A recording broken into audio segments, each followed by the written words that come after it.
오늘 우리에게 주시는 말씀 보겠습니다. 말씀은 로마서 11장 1절에서 6절입니다. 우리가 다 같이 한 목소리로 말씀을 봉독하도록 하겠습니다.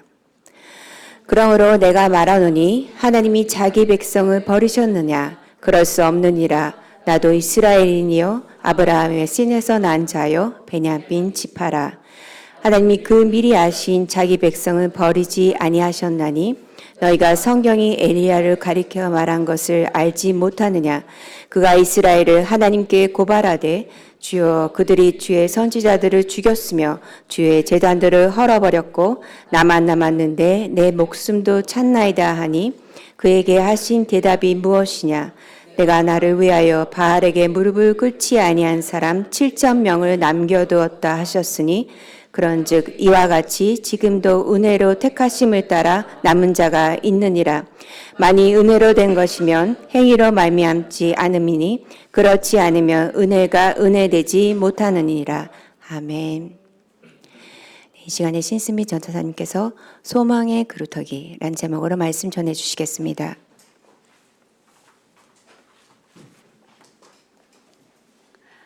오늘은 로마서 11장 말씀을 함께 나누도록 하겠습니다. 우리는 로마서 9장에서 과거 유대인들, 이스라엘 백성들의 거역의 근성들을 자세히 살펴봤습니다. 또 10장에서는 초대교회 당시 예수 그리스도를 믿지 못하는 그 불신앙으로 말미암아 예수 그리스도가 거친 돌이 되었다는 것을 살펴봤습니다. 이제 11장에 와서는 장차 유대인들, 이스라엘 백성에 대한 하나님의 구원의 역사가 어떤 방향으로 결론짓게 될지에 대해서 말씀하시게 될 것입니다. 사도 바울은요, 로마서 11장 1절 말씀을 다음과 같은 질문으로 시작하십니다. 하나님이 자기 백성을 버리셨느냐? 라고 질문을 던집니다. 대답은 무엇입니까? 그럴 수 없느니라. 이것이 바로 질문에 대한 대답입니다. 이것이 바로 탕자의 비유에 나와 있는 그 아버지에게 불평과 불만을 말했던 첫째 아들을 향하신 하나님의 마음이 바로 이거라는 것입니다. 하나님께서 로마서 10장 21절에 있는 것처럼 순종치 않고 거스려 말하고 있는 유대인들에 대하여 여전히 구원의 문을 활짝 열어두고 계십니다. 이것을 논리적으로 증명하기 위해서 바울은요, 그 증거 1호로 자기 자신의 삶을 내놓습니다. 여러분, 바울은 어떤 사람이었습니까? 바울은 여러분이 잘 아시는 것처럼 아브라함의 자손이었어요. 그리고 베냐민의 지파였습니다. 그리고 그는요, 과거 기독교인들 엄청나게 핍박했던 핍박자 사울이었습니다. 그러므로 그가 예수 그리스도를 믿고 구원받는다는 것은 누구도 상상할 수 없는 일이었다는 것이에요. 그러나 그는 예수 그리스도를 믿게 됐습니다. 어떤 방식으로요? 다메섹 도상에서 예수 그리스도를 만남으로 인하여 그는 변화가 되었고, 그냥 변화가 된 것이 아니라 완전히 변화가 되어서 이방인들에게 복음을 전하는 최초의 이방인의 사도가 되었다는 것입니다.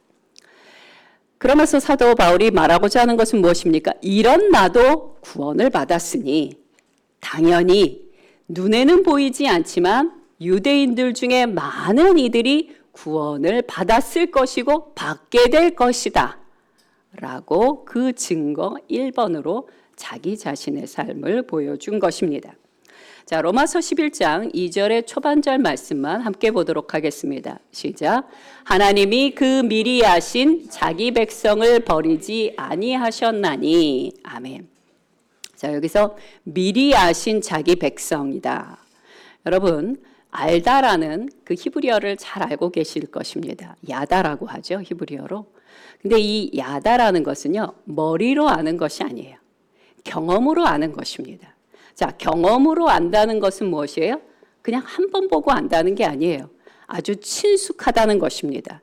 친밀하게 안다는 것입니다. 그리고 이것을 다른 말로, 다른 단어로 선택해서 해석을 한다면 미리 선택하셨다라고 그렇게 해석할 수 있는 것입니다. 그러니 로마서 11장 2절 초반절 말씀을 선택했다는 단어를 넣어서 제가 읽어드리겠습니다. 하나님이 미리 선택하신 자기 백성을 버리지 아니하셨으니 라고 해석할 수 있는 것입니다. 하나님은요, 이방인들을 선택하시기 전에 먼저 이스라엘 백성들을 선택하셨습니다. 그런데 그들은 하나님 앞에 어떻게 반응했습니까? 하나님 앞에 거역의 삶을 살게 됩니다. 그런데 그들은요, 거역을 어쩌다 한 번 한 것이 아닙니다. 말씀을 보겠습니다. 신명기 9장 24절 말씀입니다. 시작. 내가 너희를 알던 날부터 너희가 항상 여호와를 거역하여 왔느니라. 여러분, 어쩌다 한번 여러분의 자녀가 여러분의 말에 거역하면 어떤 마음이 드십니까? 분노가 올라올 것입니다. 늘 잘 지냈던 사람이 갑자기 제 말에 반대의 말을 건넵니다. 그럼 역시 불편할 것입니다. 그런데요, 이스라엘 백성들은 어떻게 하나님의 말씀에 거역했냐? 항상 거역했다. 내가 너희를 알던, 내가 너희를 선택했던 그때부터 지금에 이르기까지 너희의 반응은 어떠했느냐? 항상 거역이었다. 라고 그렇게 말씀하시는 것입니다. 마치 이 거역의 유전자가 다음 세대, 그 다음 세대로 계속해서 유전이 되는 것처럼 그들은 늘상 거역의 삶을 살아온 것입니다. 자, 이쯤 되면 하나님께서 아무리 유대인들을 이스라엘을 선택했다 하셨더라도 포기할 만하십니다. 도무지 개선의 여지가 보이지 않는 그들을 포기하실 만한데도 여전히 하나님은 이스라엘 백성들을 그 품에 품고 계신다는 것이에요. 도대체 왜 그러시는 것일까요? 여러 가지 이유가 있지만 오늘 여러분에게 말씀드리고 싶은 것은 하나님과 이스라엘 백성과의 관계는 바로 언약의 관계라는 것이에요. 이 언약이라는 것이 히브리어로 헤세드입니다. 근데 이 헤세드의 뜻이 무엇이냐? 바로 충성스러운 사랑, 변함이 없는 사랑이라는 거예요. 인애와 긍휼이 있는 사랑이라는 뜻입니다. 하나님과 이스라엘의 관계는 어떤 관계이냐? 하나님께서 처음부터 아브라함을 선택하셔서 언약을 맺으셨던 그때부터 하나님의 사랑은 헤세드라는 것입니다. 비록 상대방이 끊임없이 곁길로 간다 할지라도 그 언약에 끊임없이 거역하여 반대 일을 한다 할지라도 하나님은 처음 맺은 그 언약을 지금도 21세기 오늘까지도 아니 22세기 23세기까지 주님이 오시는 그날까지 변함없이 계속된다는 것이에요. 절대로 포기하지 않으신다는 것입니다. 마치 호세아의 아내 고멜이요, 다른 남자와 눈이 맞아서 도망을 가고 가출을 하고 팔려서 어떻게 돼요? 창기로 팔렸습니다.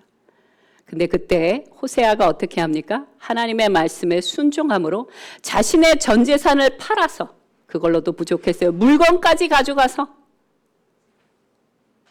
창기가 된 그 여인을 사옵니다. 그리고 그때부터 그 여인을 구박했습니까? 아니요. 그 여인을 존귀하게 대해줍니다. 너는 다시 나와 결혼함으로 나의 아름다운 신부로 살아가기를 원한다. 나는 너의 남편이 되어 너에게 사랑을 주고 사랑을 받기를 원한다. 바로 이 언약의 관계, 뗄래야 뗄 수 없는 이 헤세드의 관계, 이것이 바로 하나님과 이스라엘 백성, 하나님과 택함 받은 백성과의 관계라는 것입니다.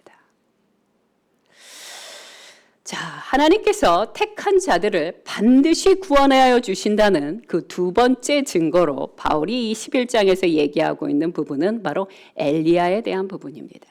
여러분, 엘리야는 어떤 분이십니까? 갈멜산에서 850명의 바알 선지자, 아세라 선지자들과 싸웠습니다. 정말 담대하고 용맹하고 능력 있는 선지자입니다. 그런데 그 선지자가 갑자기 어떻게 됩니까? 이세벨 여왕이 죽이겠다는 명령 한마디에 갑자기 도망을 가기 시작했어요. 막 도망을 가다 어디서 쓰러졌습니까? 로뎀나무 아래 쓰러졌어요. 그래서 하나님이 그를 위하여 먹을 것을 허락해 주십니다. 그래서 거기서 기운을 차린 다음에 엘리야가 또 어디로 갔냐? 호렙산으로 갔습니다. 호렙산 동굴에 숨어 있었어요.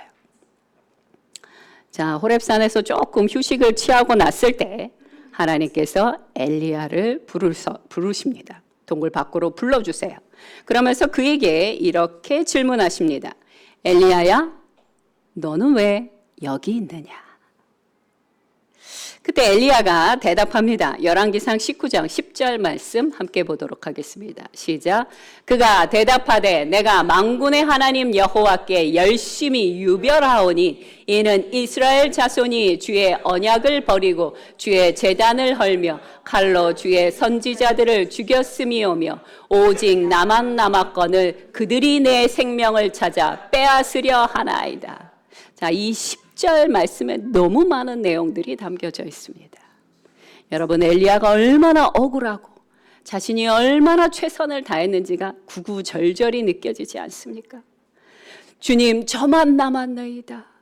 그런데 한 명밖에 안 남은 이 하나님의 믿음의 사람을 그들이 쫓아와 나를 죽이려 하고 있습니다.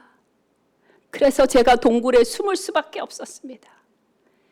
엘리야가 이렇게 이야기를 하자, 자신의 서러움과 억울함에 대해서 주장을 하기 시작하자 하나님이 그의 말 중에 잘못된 부분들을 정정해 주십니다.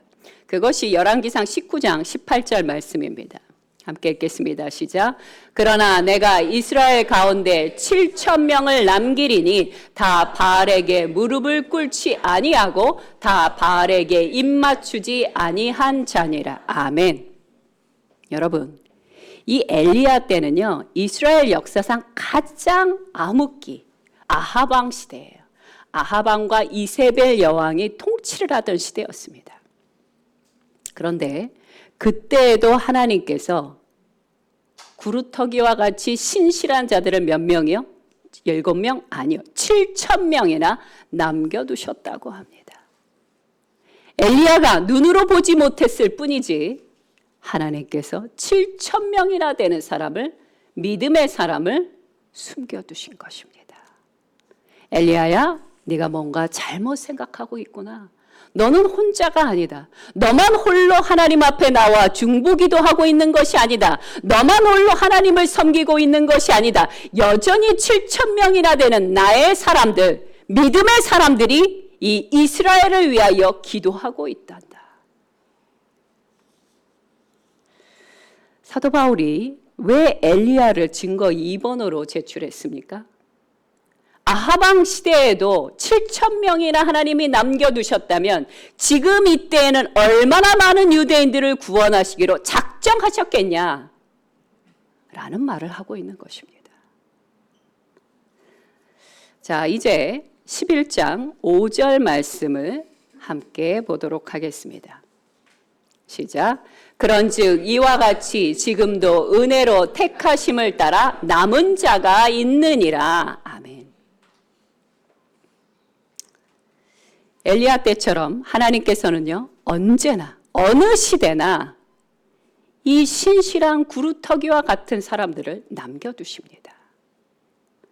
초대교회 당시 야고보와 예루살렘 교회 장로들이여 사도 바울을 보며 이렇게 말한 것이 있습니다. 사도행전 21장 20절 말씀입니다. 시작. 그들이 듣고 하나님께 영광을 돌리고 바울더러 이르되 형제여 그대도 보는 바에 유대인 중에 믿는 자 수만 명이 있으니 다 율법의 열성을 가진 자라. 아멘. 지금 여러분의 눈에 보이지는 않겠지만 수만 명의 유대인들이 열심으로 주님을 믿고 있습니다. 라고 야고보와 교회 장로들이 말해주고 있습니다. 그러니 하나님께서 첫 번째로 선택하셨던 유대인들을 버리시겠습니까? 버리지 않습니다. 유대인들 대신 이방인들만 구원하실 거라는 이방인들의 수도 없는 그 빈정거림은 옳지 못하다는 것이에요. 이스라엘의 역사는요, 참으로 기구하고 놀랍다고 말할 수 있습니다. 그들은 AD 70년에 로마 군인들에 의해서 완전히 파멸을 당합니다. 예루살렘과 그 본토 땅이 완전히 점령을 당해요. 그래서 이스라엘 백성들이 AD 70년에 다 뿔뿔이 흩어집니다. 그들의 대부분은 소아시아, 메소포타미아, 유럽과 아시아로 흩어졌습니다.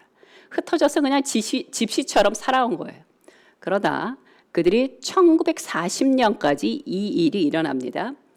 1940년까지 디아스포라로 흩어져 살고 있는데 그동안 이스라엘 땅을 누가 점령하고 있었느냐? 바로 터키인들, 무슬림 사람들, 서유럽의 세력들이 번갈아 가면서 이스라엘 땅을 점령했다, 물러났다, 점령했다. 이 일이 계속 반복됐어요.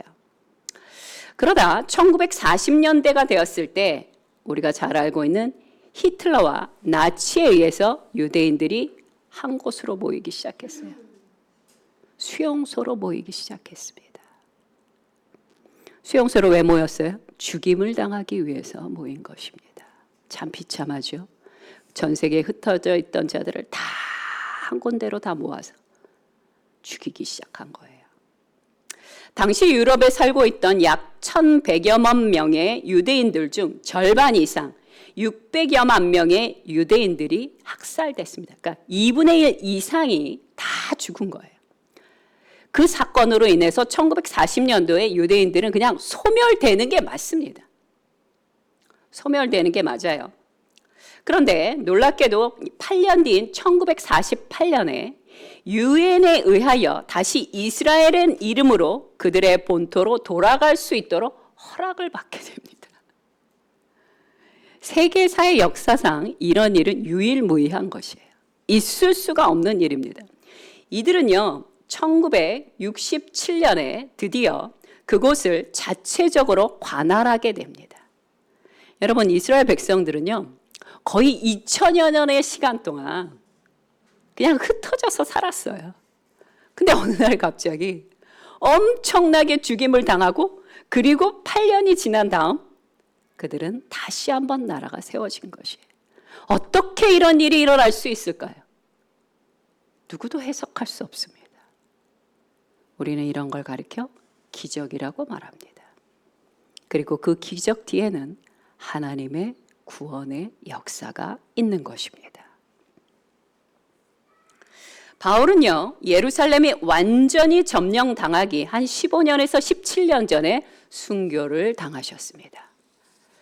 그래서 바울은요, 예루살렘이 쫄딱 망하는 걸 보지 못했어요. 그럼에도 불구하고 그는 성령에 충만하여서 다음과 같이 기록을 남깁니다. 로마서 11장 25절 후반절과 26절 초반절 말씀만 함께 읽도록 하겠습니다. 시작.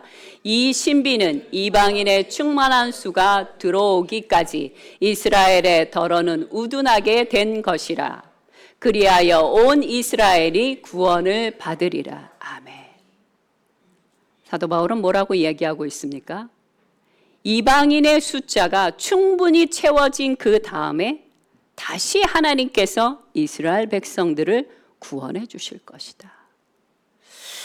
이 말씀을 가지고 수많은 이단들이 자기네들이 좋게 해석을 합니다. 이 부분에 대해서는 제가 다음번에 여러분과 함께 말씀을 나누도록 하겠습니다. 자, 이것은요, 구약의 선지자들의 예언과도 일치하는 말씀입니다. 언젠가 이스라엘은 반드시 구원을 받게 될 것입니다. 하지만 그들이 구원을 받는 것과 지금 하마스와 전쟁을 하고 그들이 이기느냐 지느냐 하는 문제는 별개의 문제입니다. 우리 그리스도인들이 이 하마스와 이스라엘 백성들의 이스라엘과의 전쟁에 대해서 기도할 때는 누가 이기게 해달라고 기도할 것이 아니라 하나님, 이 전쟁이 멈추게 하여 주시옵소서.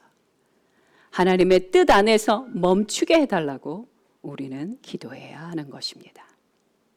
자, 로마서 11장 6절 말씀을 함께 보도록 하겠습니다. 시작. 만일 은혜로 된 것이면 행위로 말미암지 않음이니 그렇지 않으면 은혜가 은혜되지 못하느니라. 아멘. 여러분, 사도행전부터 계시록까지 은혜라는 단어가요, 총 119번이나 나옵니다. 그 중에서 86번이 바울의 서신에 나와 있고요. 그리고 86번의 바울의 서신 중에 21번이 바로 이 로마서에 나옵니다. 로마서는 계속해서 하나님의 은혜에 대해서 강조하고 강조합니다. 왜 강조할까요? 구원은 전적으로 하나님의 주권적인 은혜라는 것입니다.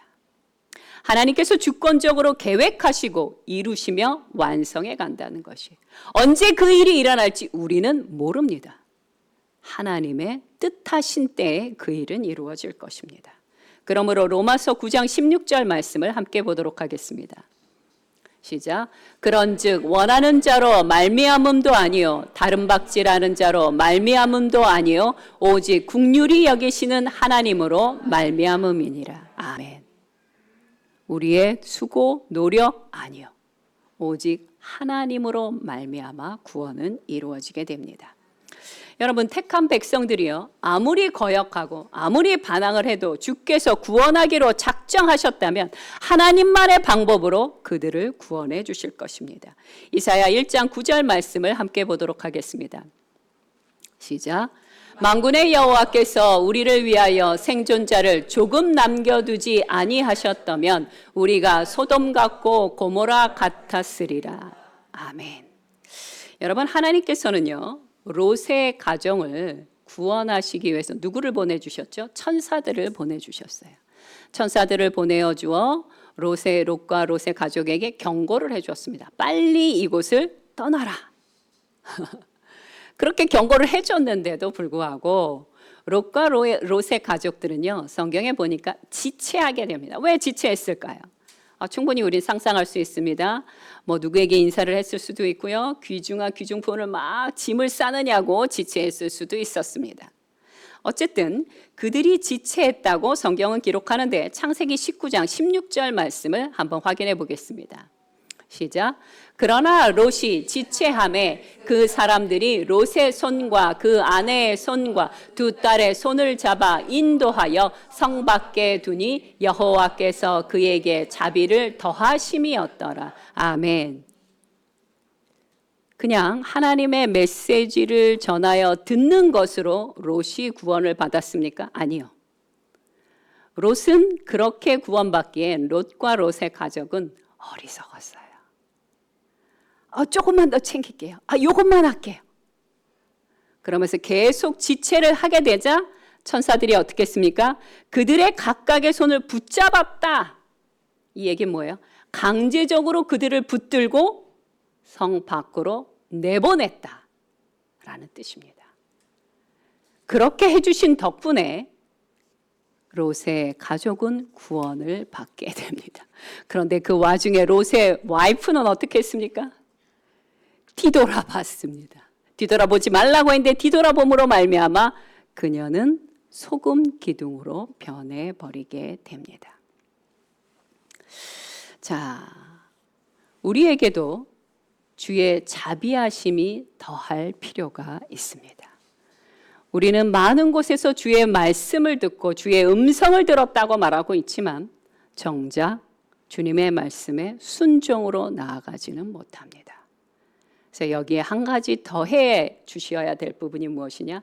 주께서 직접 내 손을 붙잡아 땡겨 주셔야 한다는 것이에요.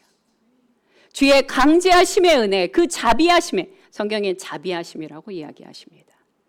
그 자비하심의 강제적인 은혜가 내게도 필요함을 하나님 앞에 간구해야 한다는 것입니다.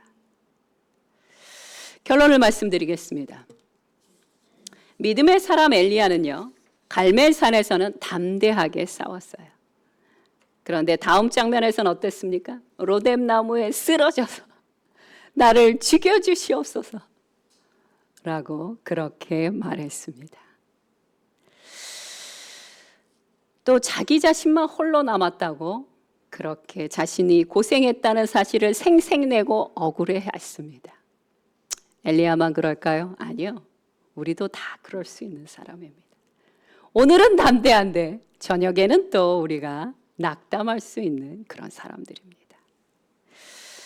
그러니 우리의 삶의 모든 상황들에 성경적인 관점, 영적인 관점으로 보는 법을 배워야 한다는 것이에요. 이것은 그냥 내가 배우고 싶습니다 해서 배우게 되는 게 아니야. 첫 번째는 성령께서 우리의 영의 문을 열어주셔야 됩니다. 깨닫게 해주셔야 됩니다. 그 두 번째로 알아야 될 게 무엇입니까? 성경의 말씀을 알아야 합니다. 성경의 위대한 인물들이 이런 비슷한 상황에서 어떤 결론을 내리셨는지, 어떤 선택을 하셨는지 우리는 그 부분에 대하여 보고 배워야 한다는 것입니다. 두 번째, 세상의 모든 문제들을 나 혼자 해결해야 될 것처럼 염려하거나 근심하지 말라는 것입니다. 엘리야도 낙담했을 때 뭐라고 말했습니까? 나만 홀로 남았나이다. 주님, 저는 외롭습니다. 저밖에 없습니다. 아무도 나를 도와주지 않습니다. 이렇게 말하게 됩니다. 마치 그는 능력의 하나님이 계시지 않는 것처럼, 구원의 하나님이 도무지 내 옆에 계시지 않는 것처럼 그렇게 불평하고 불만을 했던 것입니다. 물론 엘리야는요, 진심으로 이스라엘을 사랑했습니다. 자신이 할 수 있는 최선을 다해서 하나님을 섬기고 나라를 섬겼습니다. 그래서 그가 낙담한 것입니다. 우리가 무슨 일을 할 때는 어떻게 일을 해야 돼요? 하나님이 공급해 주시는 힘으로 해야 되는 것이에요. 내 온 힘을 끌어내서 해야 되는 거 맞지만 거기에 꼭 필요한 것이 있는데 주님이 공급해 주시는 그 힘으로 해야 한다는 것입니다. 주님이 주시는 힘으로 오늘도 일하는 분들은 낙담하지 않습니다. 억울해하지 않습니다. 왜요? 내가 일하는 것이 아니라 주님의 능력으로 하는 것이니까요. 역대하 20장 15절 후반절 말씀을 함께 보도록 하겠습니다. 시작. 너희는 이 큰 무리로 말미암아 두려워하거나 놀라지 말라. 이 전쟁은 너희에게 속한 것이 아니요 하나님께 속한 것이니라. 아멘. 우리가 행하고 있는 모든 순종의 모습들, 우리가 세상에 나가서 맞서 싸워야 하는 모든 싸움들은 여호와 하나님의 싸움입니다. 우리는 그분의 종이고 예수 그리스도의 제자입니다. 주님의 말씀에 순종함으로 행해야 되는 것이지 내가 결정하고 나아가는 것이 아니라는 것입니다. 나라와 교회와 가정을 사랑하시되 예수 그리스도의 머리 되심을 인정하셔야 됩니다. 하나님의 주인 되심을 반드시 기억해야 하며 그러므로 겸손하게 나아가야 하는 것입니다. 주인 되신 주님께 항상 아뢰고 도움을 요청하여 성령의 힘과 능력으로 앞서 나가셔야 하는 것입니다. 세 번째, 큰 무리로 인하여 넋을 잃거나 두려워하지 마십시오. 많은 무리가 주장한다고 해서 그 말이 항상 진리는 아닙니다. 마틴 루터는요, 1500년 동안 이어왔던 교회의 그 전통과 그 주장을 깨트리며 홀로 싸웠습니다. 그것이 쉬웠을까요? 절대 쉽지 않죠. 여러분, 150년도 아니에요. 1500년. 1500년 동안 이어왔던 카톨릭의 전통을 부신다고요? 엄청난 일입니다. 그러나 그는 두려워하지 않았습니다. 왜요? 자신이 믿고 있는 것이 하나님의 진리라는 것을 알고 있었기 때문에 그 당시에 유명한 박사들과 아무리 논쟁을 해서 싸운다 할지라도 그는 뒤로 물러서지 않았습니다. 그리고 하나님 앞에 이렇게 기도합니다. 하나님, 루터인 제가 여기 있습니다. 도와주시옵소서. 진짜 중요한 것은 진리의 말씀이지 다수의 대중의 숫자, 인기, 그것이 아니라는 것입니다. 진리편에 서 있는 남은 구루터기는 내 눈에 보이지 않을 뿐 분명히 있습니다. 그들의 수가 너무 작아 보이지 않을 수도 있고 하나님께서 숨겨두셨을 수도 있겠지만 반드시 있다는 것입니다. 그러니 실망하거나 낙담하거나 외로워하지 마시기 바랍니다. 어디선가 여러분을 위하여 기도하는 사람들이 있습니다. 그 기도 덕분에 오늘도 내 하루가 무사히 지나가는 것입니다. 오늘도 내가 이만큼의 건강을 가지고 살아가고 있는 것입니다. 그러니 감사와 찬양으로 주님 앞에 나아가시기 바랍니다. 우리를 향하신 하나님의 구원의 역사 멈추실 리가 없습니다. 수많은 사람들이 세상의 유혹과 돈을 근심하다 진리에서 빗나가거나 혹은 도중에 포기하기도 합니다. 하나님은 그럼에도 불구하고 구루터기와 같이 남아있는 그 신실한 자들을 보호해 주십니다. 그러니 걱정하거나 염려하지 마십시오. 우리 열방교회 모든 성도님들은 어떤 어려움 속에서도 반드시 하나님 편에 서셔서 빛과 소금의 역할을 감당하며 살아가시기 바랍니다. 함께 기도하겠습니다.